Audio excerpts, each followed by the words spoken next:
Silent Hill F is weird, beautiful, and hard, but is it worth your money? I am a big fan of the Silent Hill franchise, and I have played basically every game, except you two.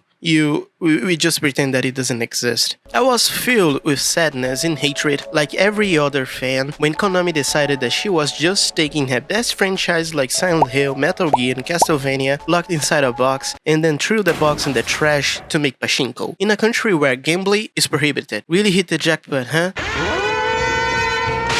Well, just imagine my surprise out of nowhere. The company just dropped a trailer of the remake of one of my favorite games. Wow! Silent Hill 2. Just like that. Not only that, the company would come back to the gaming world and bring a movie and another game about Silent Hill. This time, outside Silent Hill?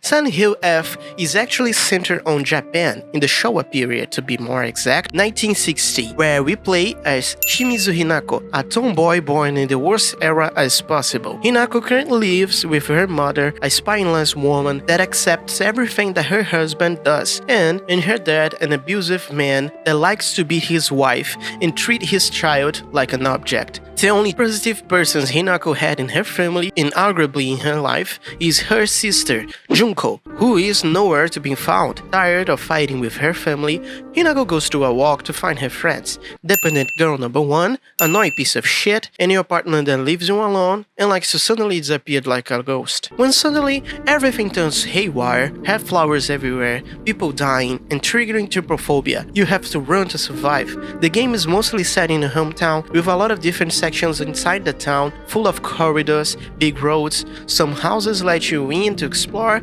some houses you have to get in, and some gives you that old good treatment that only Silent Hill franchise can give you, with broke and jammed doors. One of the biggest traits of this game for me is exploration. You are free in it, but even if you can't right now, you will explore that section of the town you didn't even knew that you could. We have the big open spaces to explore like the city, the woods, and even rice fields. And then another world, a more spiritual Japanese-like world where 70% of the puzzles lies, with a completely different atmosphere. In both places you have one of the most beautiful map designs that I've ever seen in a game, with drawings and everything looks hand-drawn, Nihonga-like, that being Japanese paintings. All of those places are looming with monsters with big assets and annoying fucks that I hate with my soul. Out of all Silent Hill that I played, this one is definitely the one that has more combat than any other. Speaking of combat, prepare yourself because you will be fighting a lot and running a lot too. I played the game the highest difficulty for both gameplay and puzzle,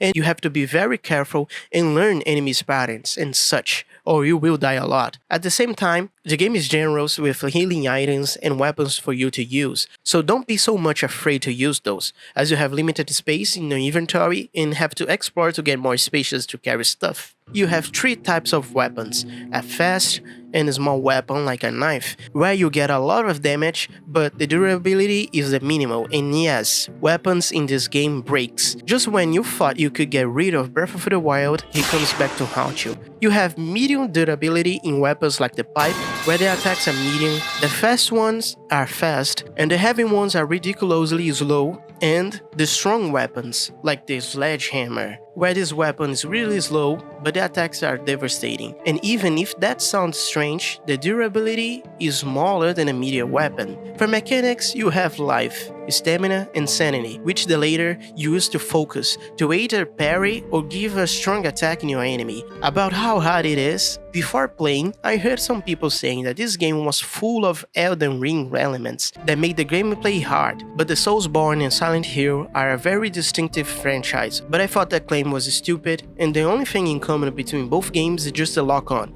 and I was wrong. The game is hard, but not only that, you have to be careful, don't face more than 2 enemies at once, and if you do, learn its patterns. Take your time and exploit everything that you can in combat, and dodge, and dodge, dodge, and dodge. And dodge some more. When I was playing, I felt the resemblance of a Soulsborne a little. Is it Elden Ring? No, that is still stupid. As you probably noticed, I didn't talk about the fire weapons because there are any. I mean, this is Japan in the 60s. There is no firearm. take your pipe and be happy. Hinako is more than strong to bonk everything. She is doing a strength run. And also, you have the Omamori. They are little charms that you can equip that you get some passive abilities. Well, I won't speak more about the story than what I already said to try to keep this spoiler free, but you will be playing mostly running around trying to understand what the hell is going on, while some people die or simply like to disappear. Here Silent Hill became more of a complex state. Your city is full of fog, monsters, a different world and strange people. Congratulations, you are in Silent Hill, at least in spirit. I just felt like sometimes the game wastes too many time on the other Japanese world plot. It is cool and all, but the city is way more interesting as it isn't full of interpretation that you have to look into. To actually understand the game, that has a heavy subtext, and it doesn't help that the story is a subtext itself. By the middle of the end of the game, things goes a Silent Hill 2 experience, distorted places, mazes, and even a PT type of place.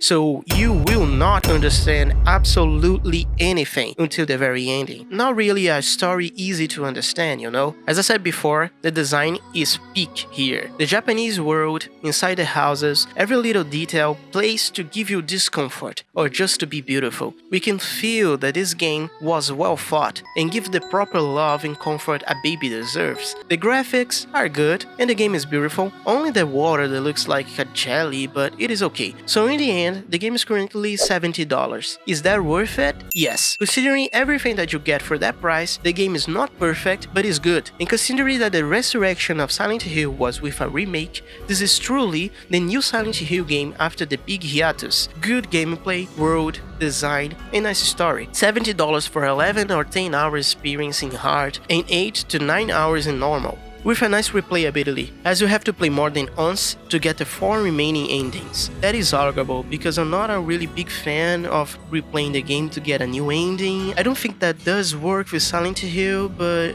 it's okay. So that is what I think about the Silent Hill comeback. What are your thoughts? Leave a comment about it. If you liked the video, I would be grateful if you leave a like and subscribe if you want more content like this. And bye!